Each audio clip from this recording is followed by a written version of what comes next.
So welcome to probability. This is undergraduate probability. So first of all, we would like to ask a question: why we want to learn the theory of probability?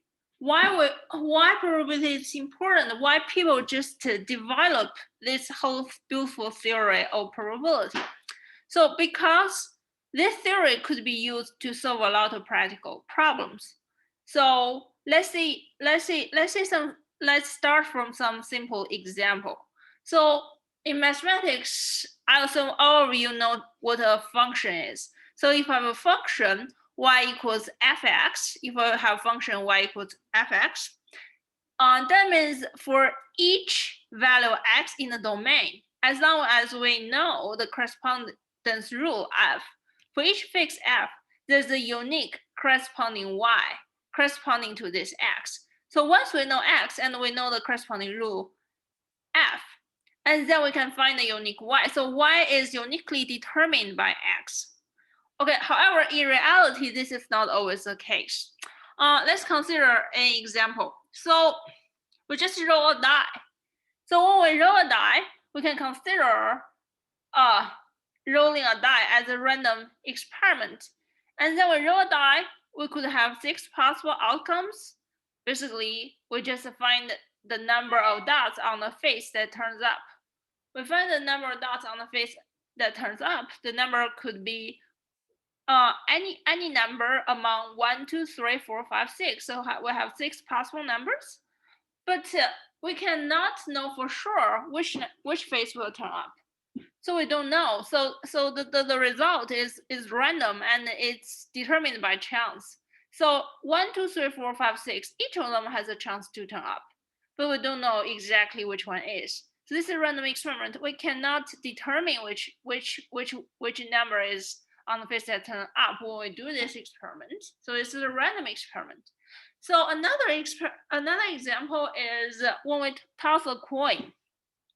So when we toss a coin, so that this coin has 2 sides, either the head turns up or the tail turns up.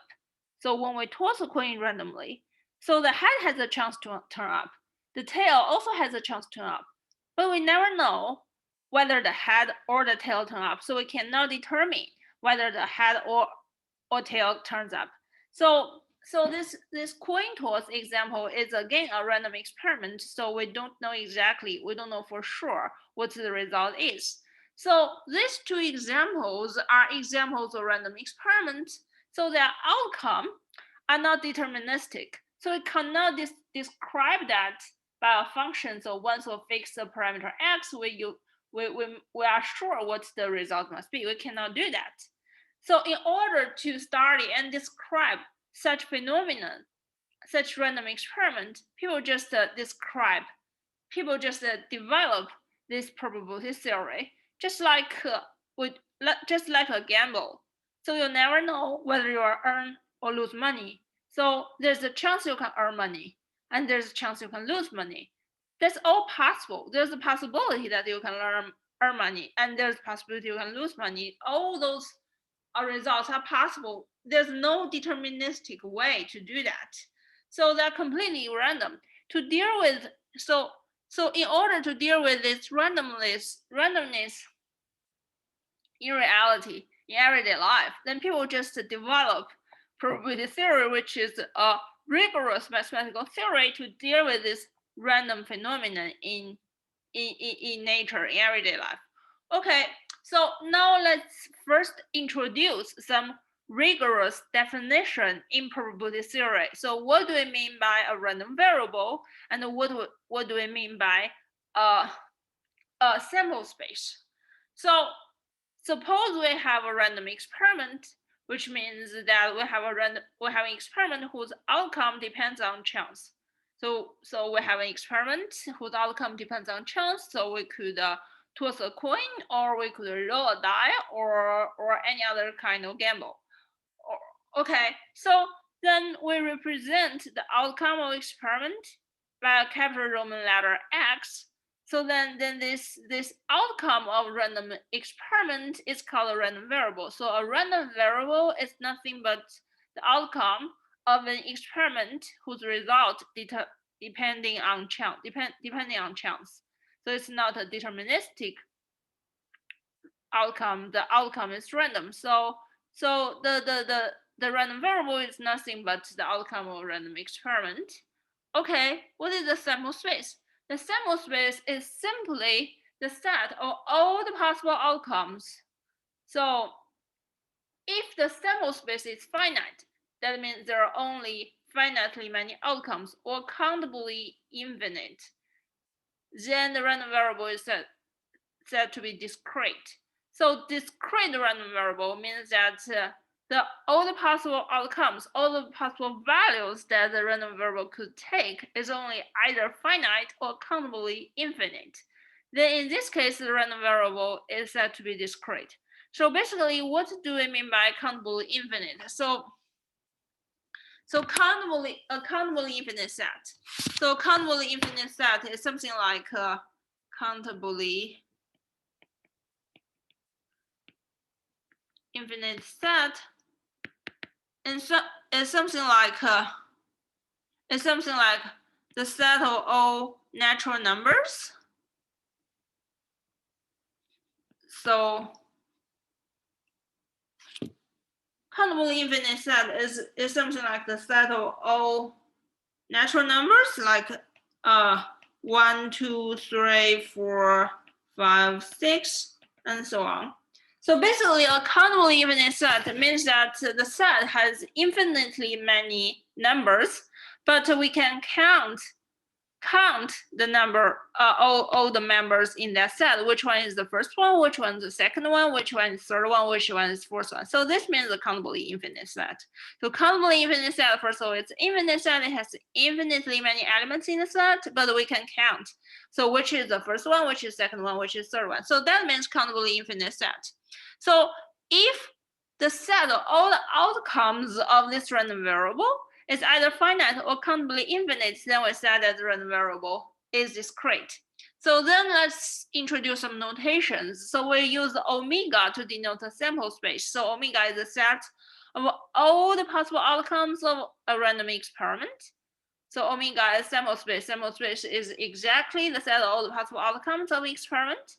Okay, so each element in the sample space is called outcome.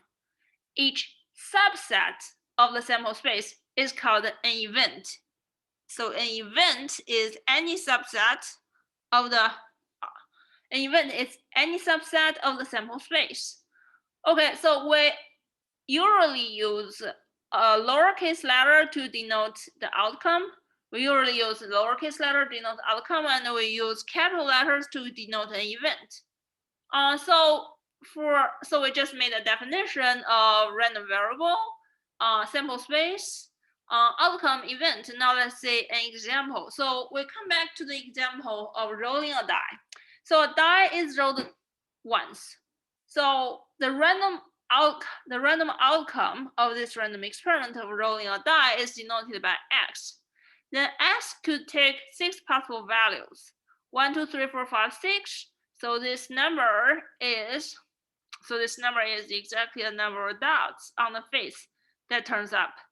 Okay, so the sample space consists of all the possible outcomes. So the sample space omega consists of all the possible outcomes.